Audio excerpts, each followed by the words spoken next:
For this segment, we recognize that AI is here. We Yeah. agree with that. We've been talking about it for a long time. And it's encroaching in our everyday life where we notice it, where we don't notice it, where we are actively deciding to use it. But we do have to be very careful in which we engage in it. Bring it on! Welcome to Girls Gone Gritty. I'm Farley Boyle, girl mom. And I'm Jennifer Brenius, boy mom. Together, we're Team Boyle-Renius. Each other's ride Or die. This is where grit gets real. We don't just talk, we do it. We're here for the messy stories, the hard-fought lessons, and the courage it takes to keep showing up. Especially when it's uncomfortable. We bring gratitude and attitude to everything we do. We jump in head first, unafraid, and are all in all the time. We bring it on and get it on, diving into unscripted conversations on just about everything. We don't just talk grit, we live it. We put the it in grit. So let's get gritty. Welcome to another episode of Girls Gone Gritty. We're here in Bring It On Studios, bringing it on today in a subject matter that I am obsessed with, and it's about AI. And we're going to ask you, how much is AI in your life and what has happened over the last year since we started talking about this? What's been incorporated into your phone calls, your daily life, your scheduling, your parenting? How much is AI affecting you? And do you really know what's happening behind the scenes? I liken it to Google. We used to Google an answer, and initially we were all kind of put off by Google, and now we can't live without it. It almost feels like these chatbot tools are replacing Google. It's ubiquitous. It's become a part of our life where you don't even realize it's as little as autocorrect and as big as making decisions in your life. But before we're going to dive deep into that, it's more important that we go a little more topical into our news of the week. We're going to lighten it up a little bit. Number 3, the Women's Tour de France has a padded bra scandal, and nothing has rivaled this since penis injection rumors hit the Winter Olympic ski jump. Well, listen, aerodynamics is everything. And I guess the areas of the female body and the male genitalia both have aspects that benefit racing and cycling, and the height, width, and length you can get in air skiing. But they're calling foul because you're not allowed to change any of the uniform for racing. So it's become a problem. But I just wonder, just go get a boob job then. Well, what if you don't want a boob job? You just want to throw in some chicken cutlets so you can cheat a little bit. It reduces the aerodynamic drag through chest fairing, and it reduces air resistance. So it's a cheat. Everybody always figures out a way to cheat. And if you don't want to put an implant in your body that you live with, maybe you just stick them right on there and see if you can shorten your time. So if you're well endowed, you do better. And if you're not, then you have to figure out a workaround. I think it's interesting that there's these aerodynamic experts weighing in, and it can cut off 3 and 4 seconds. Which Weighing is a in, lot. no pun intended. Exactly. I think if people put their creativity to use in a non-cheating way, how much better would the world be? People are really creative, clever, and capable. Yeah, but cheating is the modern day capitalist workaround. Cheating is such a human thing. And It's not going anywhere. If you can figure out a way to shave a few AI inches has figured off your out time, a way to bust you. We'll get there too. So there are some enforcers. Maybe Well, that's one of the pros. Oh, yeah. It sounds like 1984 again, but okay, keep going. Number 2, surfing really has become a family affair. Surf's pup. This story is so cute. Every year for the last 10 years, they've had the annual dog surfing competition. It's held in Linda Mar Beach in Pacifica, California. And the dogs come out and have style points, how long they can stay on the board. There's a tandem portion. You get on the board with your pet, and the dogs really look like they're having a good time. Dogs are taking over the world. I just had somebody send me a puppies and Pilates class they joined. So I think that anywhere there are dogs, there is a dopamine hit. They bring joy. Who doesn't want to watch dogs surf at the beach? Yeah, to take our brains away from the modern day issues we have, and animals are that exact escape. Number 1, who suffers from the luteal uglies? Luteal. That's actually a real thing. It refers to the phase 10 to 14 days after ovulation. And there is some science that backs the fact your progesterone is going up, your estrogen is going down, and it can fluctuate a bit. And then it drops off if you don't get pregnant. And the symptoms of this: you get zits and you get bloated. Water retention, face puffiness, acne, breast swelling. It's bloating, real, people. difficulty sleeping, mood swings, appetite, energy. Finally, somebody diagnosed it correctly with a label. It's not a diagnosis, it's a TikTok fad, and it's making people feel like they're getting gaslit because you don't look any different. You're not uglier, but luteal ugly. Self-perception is a big thing. Yeah, well, women are too hard on themselves, so try not to do that to yourself, and don't put that in your brain. Listen, I would not wear a tight dress in that time frame because I am bloated. That's real. You genuinely do retain water. So I might not put on my tightest fitting clothing because of my luteal. Yeah, well, luteal. Try not to be mental about it. I get it. You don't feel great after your period. As a female who no longer gets her you period, boys don't get it. I'm so happy I don't miss it whatsoever. I don't either. And I had an ablation, so it had nothing to do with menopause, but I still feel the changes because I definitely have mood swings. I wonder if guys have this situation happening ever with their hormones. If they did, they wouldn't talk about it. Yeah, they wouldn't name it. It would have become a TikTok phenomenon. Very true. TikTok phenomenon aside, there's AI everywhere in social media. Let's just start with that before we dive deep. We've talked about the AI presence in social. So you also have to fact check things. When we do our top 3 every week, we have to go back and forth against many news sources to make sure it's not been AI generated. I like the AI generated ones because they're usually happy and a little unbelievable. Yeah, well, that's Farley's feed. That is my feed.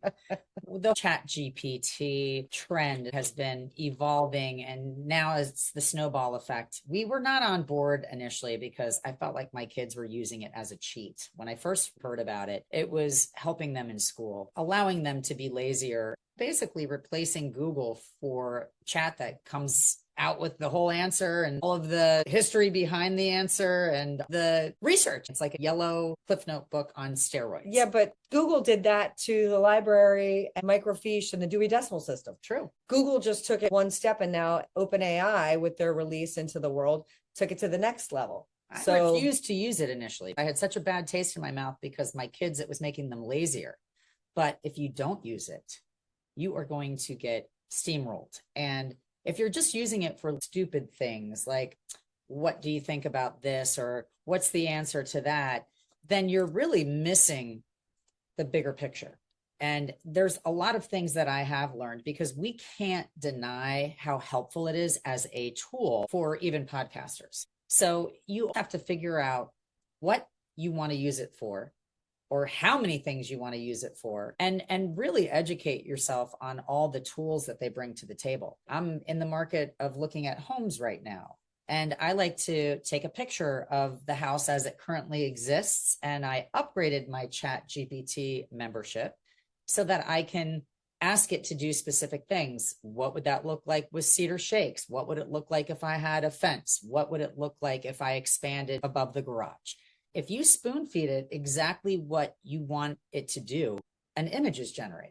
Yeah. The funny thing about that, when it comes to subscription, you have to upgrade and pay more to get more work out of your AI. They let you get images. Give you basic stuff to get you hooked. Yes. And once you're hooked, if you want to take it to the next level, it's going to cost you the almighty dollar. So that, to me, in this whole AI race and AI becoming a part of our everyday life without us even really recognizing it, is again a huge red flag. I keep waiting for Amazon to pull back on their free shipping because I've been saying that's going to happen for years. Listen, I feel sorry for the architects. Typically, you would have to go get a render or have somebody that could draw something to scale, and then you could visualize it, or they could do some type of a virtual reality program at Lowe's.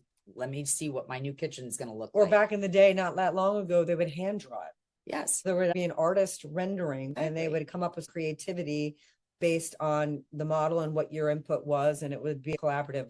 I'm happy I'm not paying that person to let me casually envision things. Right. So there are perks and there are deterrents. And that's just an example of one of them. But chat for me has become more helpful, obviously, as it gets to know Farley Boyle. So it knows Farley Boyle's in the housing market. It knows that I'm a podcaster. I'll ask it a question. Knows you like animals. It knows I like animals. It'll ask me when I've asked a question, Farley, are you thinking about doing a Girls Gone Gritty segment on this? And if you are, I can help you with A, B, C, D, E, F, G. So it's gotten to know me. I don't use it for silly, stupid things. I use it for things I can't answer, visualize, or come up with the conclusion on my own.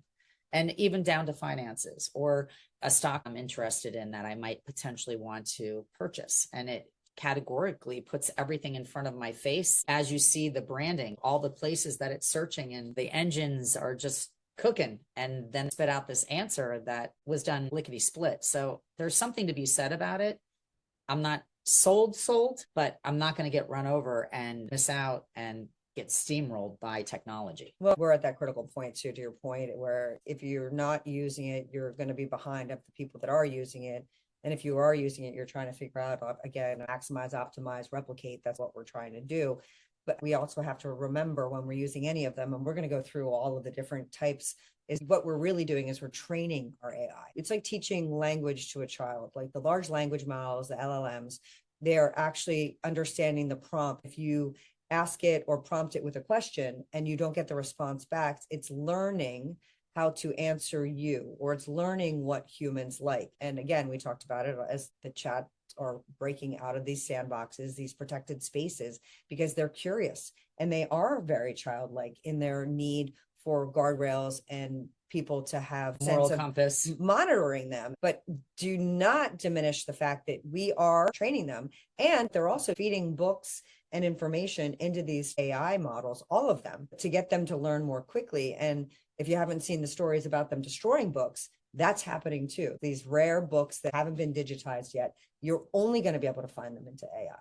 So they haven't been completely forthcoming on how they are acquiring this information and knowledge. And that brings us to the data centers, which at some point we're going to have to cover, because the amount of resources that these AI are using is it's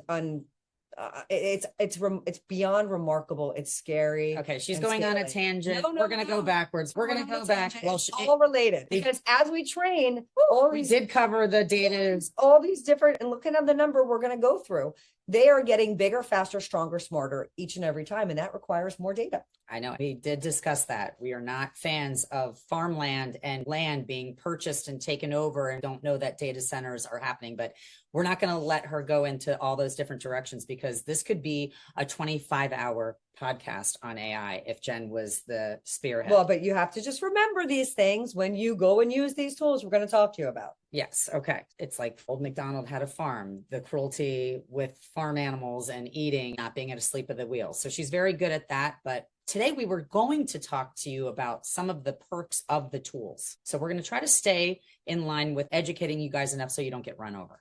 Yes. And recognizing that if you are in an industry that you see how easy this can be used, that maybe you should think about pivoting a little bit, and the human element is going to become more important. Okay, I'm going to make you guys feel good really quickly, because she's going backwards again into a negative spot. The AI bans, the places where humans are still needed, just FYI: schools, doctors, hiring, courtrooms, relationships, and sports. So we're not going to become obsolete. We are still going to have our jobs in a lot of ways. There are professions that you're going to have to gear your children towards, because there is longevity in that direction. Like an AI influencer.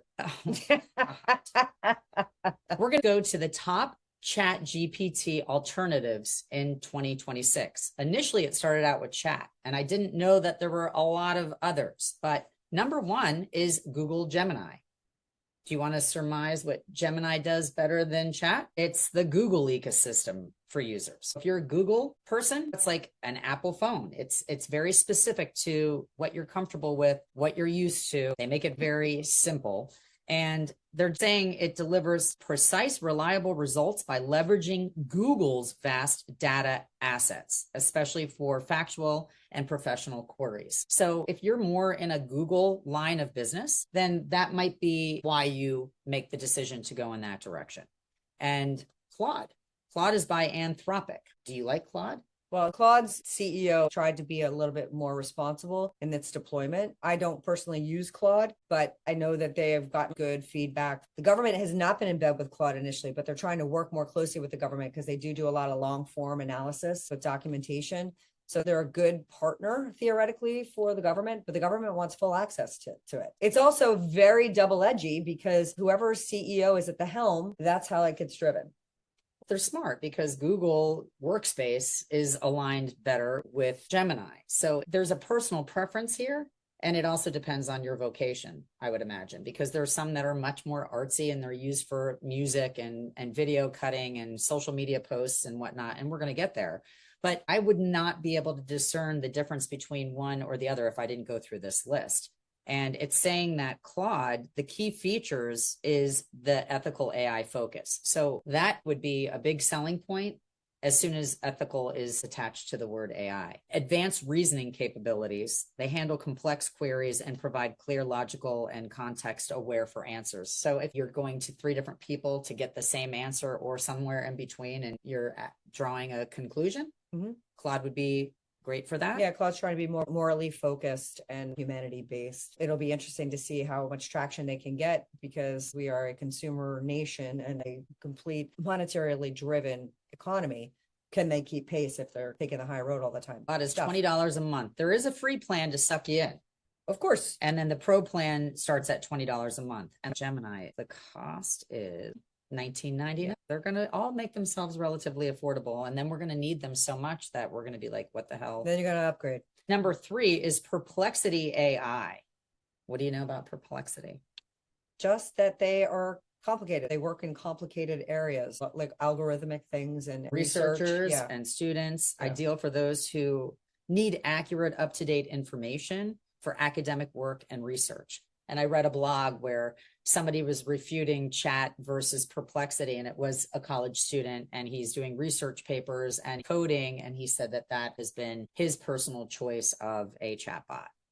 The accuracy provides reliable, accurate answers, especially for factual and research-based inquiries, and it's free until you go to the pro plan, which is $20 a month. Number 4, Meta AI or Llama 3. I actually sent this to my daughter this morning, who is in social content creation and media. Its key features are social media integration. Llama 3 can interact seamlessly with platforms like Facebook and Instagram, making it ideal for social media driven tasks. So it sounds like it's more of a Meta backed company. I haven't read that, but if it's Facebook and Instagram. It is. Well, this is what's happening. They Yeah, all it's a have, Meta they all have platform. their own silos. So whatever platforms you're comfortable using, they have an AI within that silo. Okay, so they're saying it's ideal for content creation, social media posts, ads, and more. And it's free at the moment. They're sucking you in. It's basic customization, offers limited options to adjust responses. So I'm sure you can probably upgrade from add on like you can with Instagram or Facebook, where you have pay to play options. Number 5 is Zapier agents. Never heard that one. Zapier is automation of workflows. Zapier agents streamline repetitive tasks by automating workflows across multiple apps, saving time and boosting efficiency, which sounds like you could cut your workforce. Yeah, logistics. Well, for all like of layman's things, which is a bit of a bummer. It's saying it's best for businesses seeking automation, ideal for teams looking to improve productivity by automating time-consuming tasks. There are some limitations, require setup and configuration. You have to create workflows, and configuring the integrations can take time and effort. So that's feeding it, telling it what you want it to do, training it basically like an employee. Sure. The cost is free, but the premium plan starts at $50. And number 6. This is the one that my husband ends up using, and it's Microsoft Copilot. And that's a Microsoft product, obviously. And it really is an intuitive AI experience that goes deep into all of your Microsoft products. It works seamlessly with Word, Excel, all those common products, Outlook, Teams, and it automates content generation, data analysis, and task suggestions to streamline your workflow. So it really is taking all of the different types of work platforms that we used to use on our basic laptop, your Word, your Excel, Microsoft versus and all Apple. of it, and it's putting all of that into one platform. And Microsoft wants to keep you on Microsoft. Yeah, they all do. They all do. They're cornering the market. It is limited in the fact that it is Microsoft based. So like having an Android versus an Apple, some of the things will not sync, but it's got high accuracy and offers reliable content within all their Microsoft apps. It's highly Microsoft influenced. The cost is free to start and $20 a month. It seems like that's a pretty common thread. And then the next one we have is DeepSeek. DeepSeek is a cutting-edge AI technology that delivers high accuracy search and response systems. It understands natural language and is one of the top GPT alternatives in 2026. So whether you're searching for insights or creative ideas, that's its forte. It's an open source model. So open source means it's taking all of the information from all of the different people and users that are on the platform and learning from everyone. So that will accelerate it really quickly. And it's good for developers and researchers looking for accurate and content aware search results. And again, that cost is free. And there's paid plans if you're a company or an enterprise, if you want. And that's the other part. If you're an individual user for most of these platforms, you'll have a different entry point. If you're an organization, then they'll tailor a lot of these platforms for your company specifically. We have an organization that we're working with, and they have their own AGI.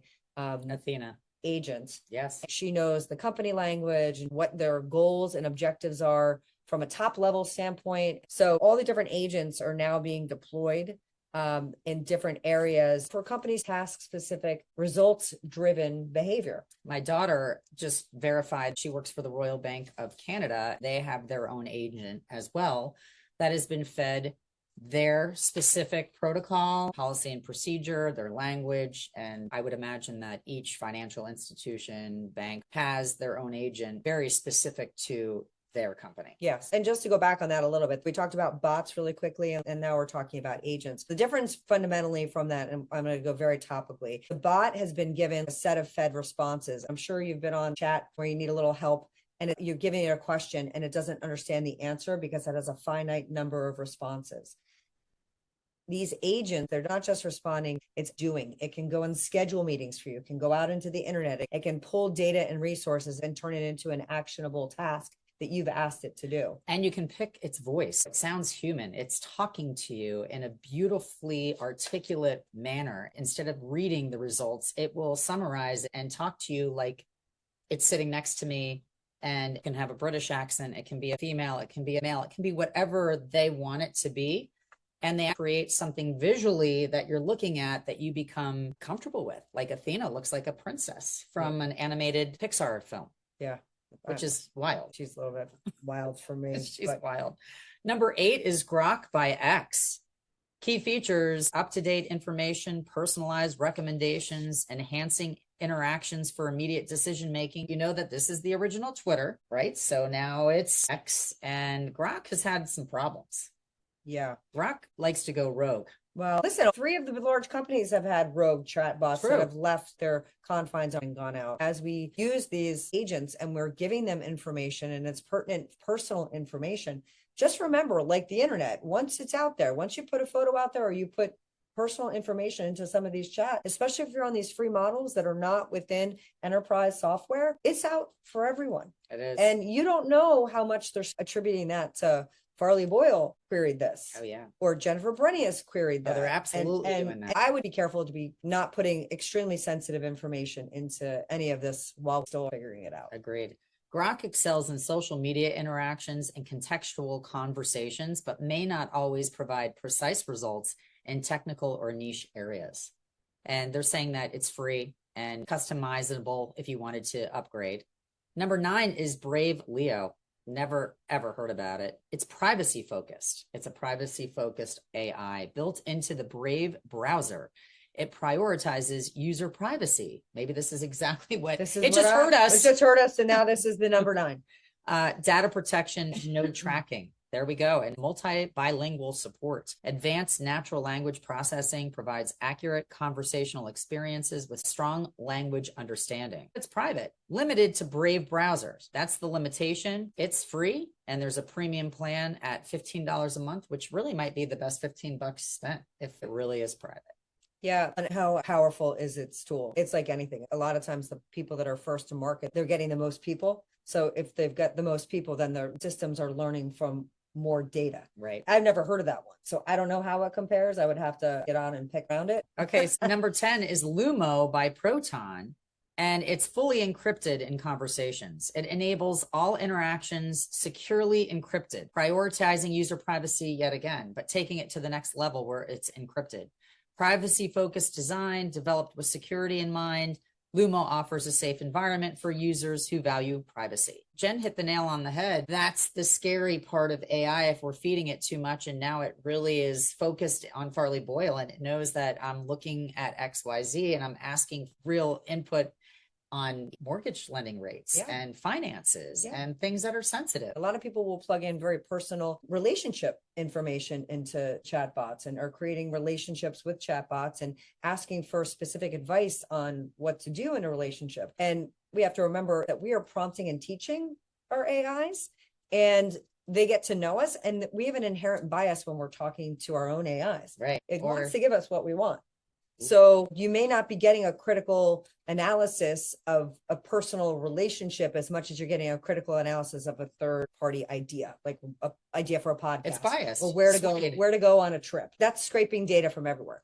This is me being like, is my relationship a mess? And AI is like, well, your relationship's a mess. It already is automatically thinking your relationship's a mess. Do you understand what I'm saying? So you're inherently biasing the question. Well, it's also a listening device. So it's hearing you talk about whatever is going on in your life with your friend on some level. You just don't know what it's actually digesting. Yeah. Well, and what it really can hear. Consuming, digesting, and regurgitating. All of it. Once you figure out if you're going to use a chatbot, how you're going to use a chatbot, what you want to reveal to the chatbot, there are areas that it can lend some assistance. We're planning a couple of trips right now, and I have to be honest, be a travel agent. It's tough. It would be. This is a very efficient way of planning a trip, especially if you're resourceful. And we like it because it's like planting a garden and then watching it grow, and you reap the benefits of the beauty of your successful garden.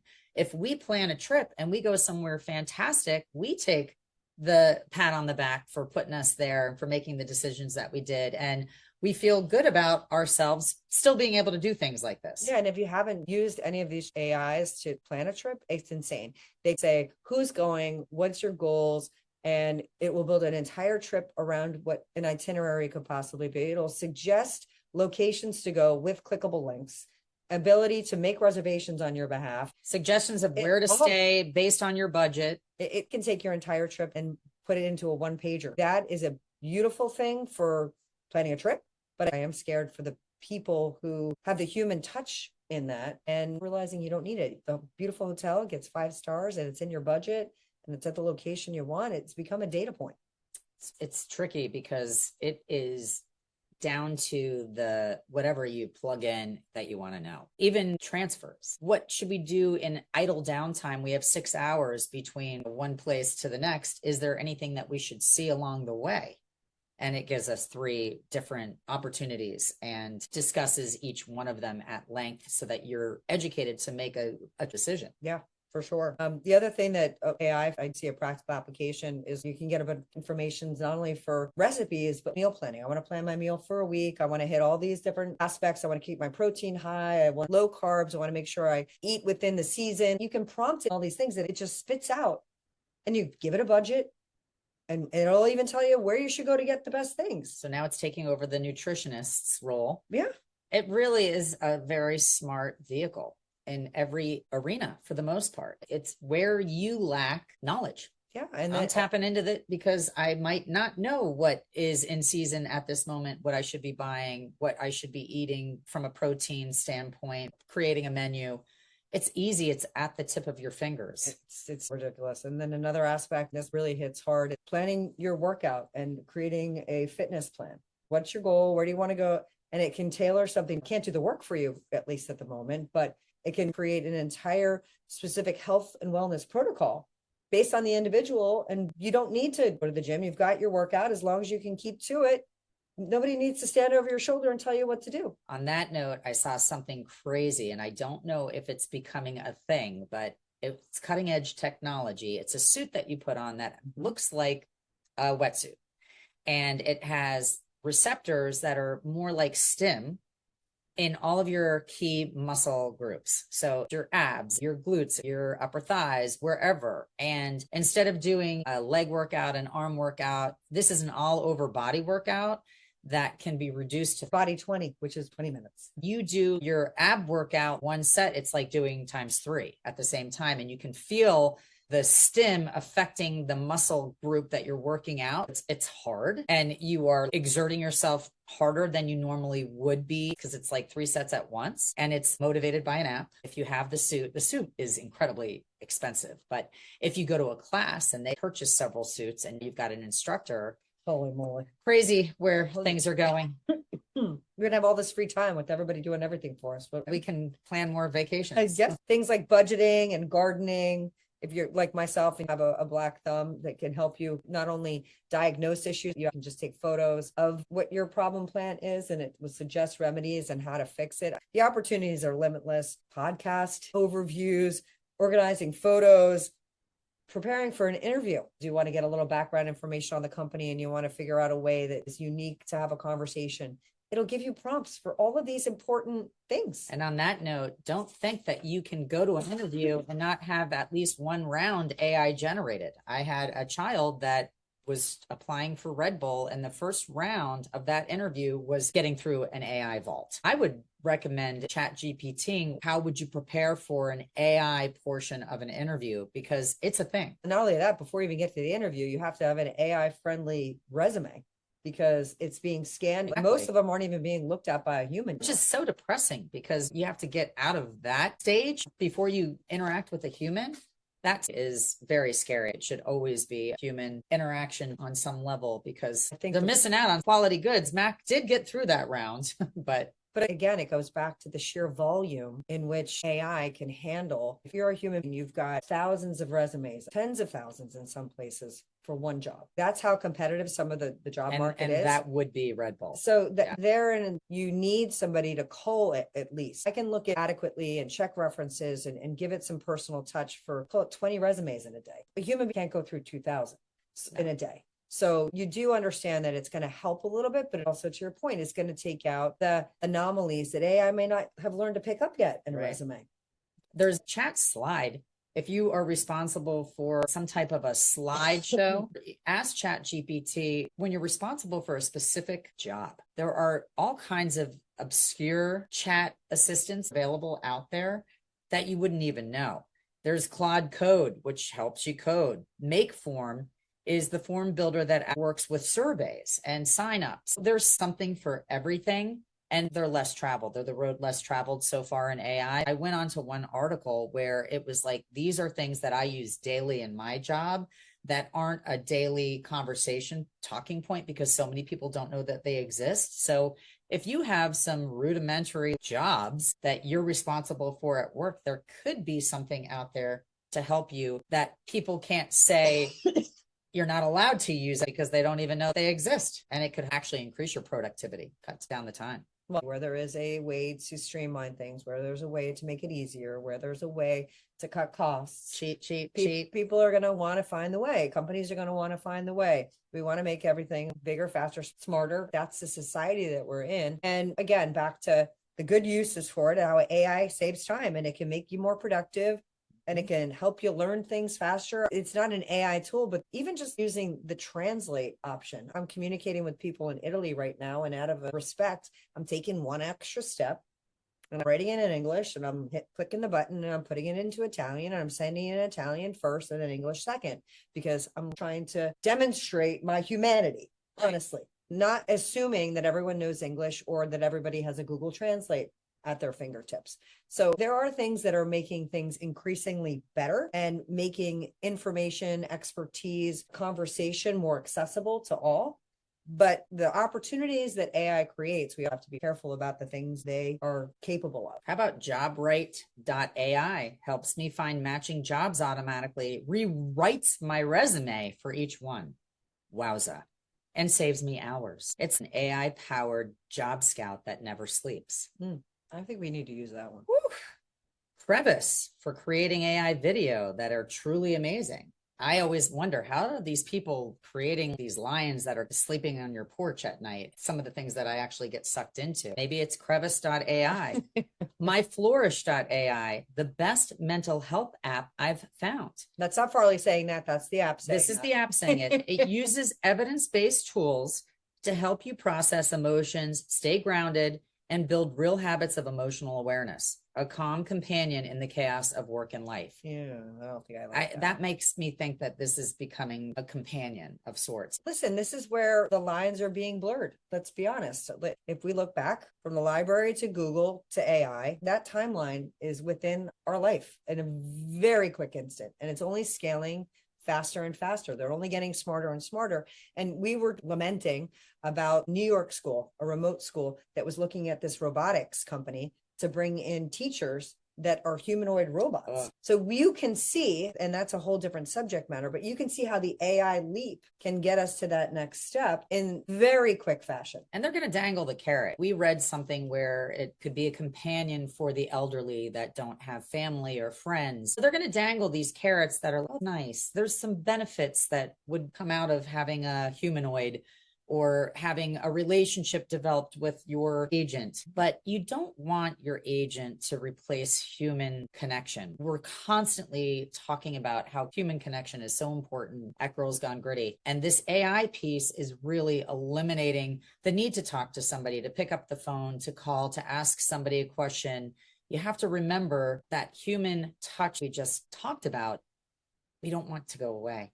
Yeah, and the human condition is what makes things beautiful, and it's because it's imperfect. We talk about our Got Grit award winners every week, and we talk about our musical lyrics, and most of the time, the best stories are ones that are through adversity. It's not the perfect response. It's not getting the perfect job or the perfect marriage. It's working Learning through the by struggles mistakes. and learning about yourself and learning about others and coming to this common experience that is being in humankind. And although AI is going to help us and this information is going to help us in a lot of ways, we got to be careful because some of the ugly things are not just the job disruption and the privacy and the copyright infringements and the bias and not knowing what's real and what's not on anything, but it's also the fake fraudulent things that are happening. And you hear about these things with the AIs where they've swindled people out of money. If we're not educated on them, take the generation behind us, our elders. They are really not educated on it, and they can be faked and frauded out of many things. Oh, they can change voices. They can use logos. They can create a replica of anything. And you think that you're going to click and open something, or you're going to respond to a telephone call because you think that it is the people, and it's not. Right. So frightening. So for this segment, we recognize that AI is here. We Yeah. agree with that. We've been talking about it for a long time. And it's encroaching in our everyday life where we notice it, where we don't notice it, where we are actively deciding to use it. But we do have to be very careful in which we engage in it. And we're learning from our kids and teaching our kids as to what warrants cheating. Because again, those lines have been very blurred. We're not even sure anymore. Is getting the answer more important than learning to find the answer? I think is the real question. Well, I think finding the answer requires work and it requires research. And if you can just ask a bot or an agent a question and it spits it out, how are you learning? Short-term memory. Okay. You just committed that to memory so that you could answer the person or fill in the blank or complete your project. But I find that when I use a lot of tools in today's modern society, I'll look something up and I'll go to use it. And I'm like, wait, what did I just read? I don't remember how to spell it. It is like making me dumb. So short-term memory. Agreed. I've got none. And using it, all these great tools is awesome, but making sure that we don't ever believe that AI is the absolute authority on anything. No, it's a resource. It's another touch point. When in doubt, call your best friend, speak to a counselor, speak to a medical profession. That was the other thing that was happening. There were a couple of friends of mine that had some complicated health things. And the doctors are getting so frustrated because everybody's getting their PhD and they're as much of an expert as the doctors are, but they don't have practical knowledge. This was our episode relying on influencers. So now the AI is also an influencer because where is it really getting accredited? It's not. It didn't go to college. It didn't go to med school. It's spitting out answers that it has been fed. You have to do your own due diligence and not believe what you read or what it spits out at you. Well, it is going to be transformational in the next 2 to 3 years. I agree because I'm already using it a hell of a lot more than I ever thought I would, but I'm having fun with it. I use it more for creative purposes. I'm a creative brain, not a business plan brain. So we've got to figure out how to use it to our advantage in a lot of ways. We're not against it. We're just saying enter with caution and be educated. It's being fed by you don't know who. And keep that human connection and ask people questions and get real answers because that's the way to keep the line of communication alive. We don't want to just type it and look for responses. I can't wait to see what happens when we travel because when you get out of your own bubble and see how other places in this country and the world are using these types of technology. Like we're going to be going to Nantucket, and they have an anti-influencer campaign happening because they're sick of them coming into the stores and thinking everything's a photo op. And the EU currently has a law saying that anything that's AI generated has to state that it's AI generated, so that the user and the That's buyer, a great law, beware. That should be like mandatory. Right. So Common there sense. are some things that are going to be evolving in this area to protect the user, to protect the human experience. But you got to do your own due diligence, and you got to make your own decisions. And it's not going anywhere, that's for sure. Nope. And sure isn't. Hopefully you've learned something, and you got a couple of takeaways that you can take into your daily life to have AI help you, to have cautionary areas that you don't want it to infiltrate, and have a conversation with your parents, your kids, just your friends. Who's using it? How are they using it? Now you know the difference between an AI bot and an agent. Two totally different things, and you're going to become more familiar with agents relatively soon. You could tap in and get a subscription for an agent. There's probably going to be some type of an agency where you go and look for the specific type of agent that you need, like the Microsoft AI chat versus Twitter X. There's going to be something for everyone. And so my prediction is, where are we shopping for these agents? How are you going to know exactly what type of an agent fits your needs in life, and where are you going to get it? There's going to be an agency. There's going to be a lot of opportunity when there's so much data-driven decisions that we're making. They're going to be involved. Of course, that's so many aspects of your life, but let's try and keep it human as long as possible. Getting jiggy with it. We've got a fantastic couple of humans that we are going to give the Got Grit Award this week. And that would be Melanie Perkins and Cliff Obrecht, who are the founders of Canva. And Canva is a creative backdrop that we use for our thumbnails, our memes, our ads. I'm on it every day. Canva is where artistry happens. And it was an idea that Melanie came up with, and she was no tech expert. She just Googled and put together a pitch, and it was a home run. The valuation of this company is absolutely crazy. And the philanthropic side is even better. I'm going to read you their quote.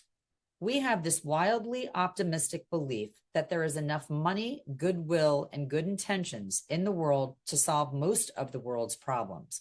We feel like it's not just a massive opportunity, but an important responsibility, and we want to spend our lifetime working towards that." So they signed an agreement to give away 80% of their worth to philanthropic causes, to anything that's going to help others. And part of their commitment, they plan to transfer a 30% stake in Canva to the Canva Foundation to support philanthropic initiatives. Love it. Their employees, they give them 3 full days of pay so that they can go volunteer somewhere near and dear to their heart, and they still get a full day's pay. In 2021, Melanie and her husband, who is the co-founder, Cliff, signed this giving pledge. And because they are giving 80% of their wealth away, they're compelling others to do the same. They're leading the charge.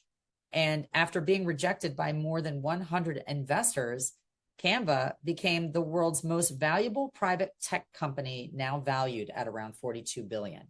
So they have more money than they know what to do with. And instead of trying to create more and make more and keep more, they're giving as much as they possibly can and setting an example to other people in the same boat. And I'm proud of both of them for being not only visionaries, but they're leading the charge in giving back and trying to solve a lot of the world's problems. I love it. This is like the best trickle down influenced human that you can have, because they saw a market opportunity. I was somebody who back in the day was using Adobe Illustrator. None of these tools were easy to use. You had to go get courses and learn them. They took a very practical approach to anybody being able to create anything. Their templates are great, and it's a great product. It's a very affordable product as an individual creator to use. I think it's $240 for the year, and I'm on a daily. What can't you do?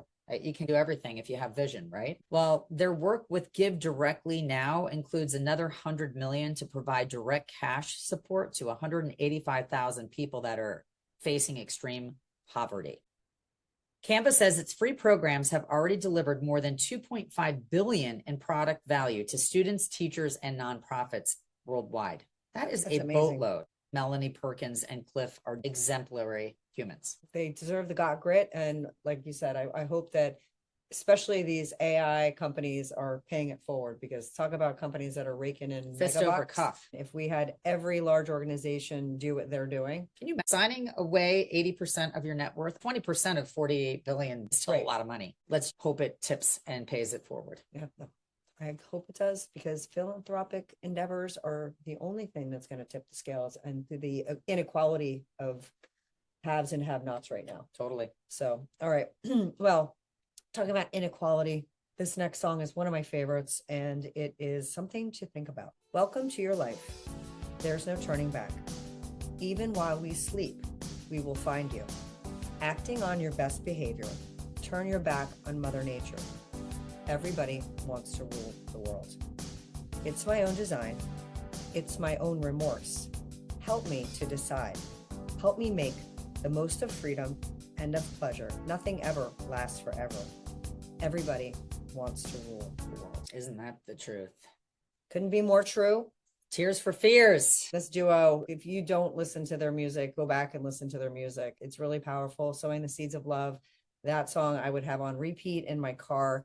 They lyrically have so much feeling and motivation to really get their word across. They're so poetically beautiful in the way that they carry themselves and their music. And they're the top Spotify account, under 100 or something globally. Their reach is bigger than what I. Are they still like somebody we could go see? I don't know.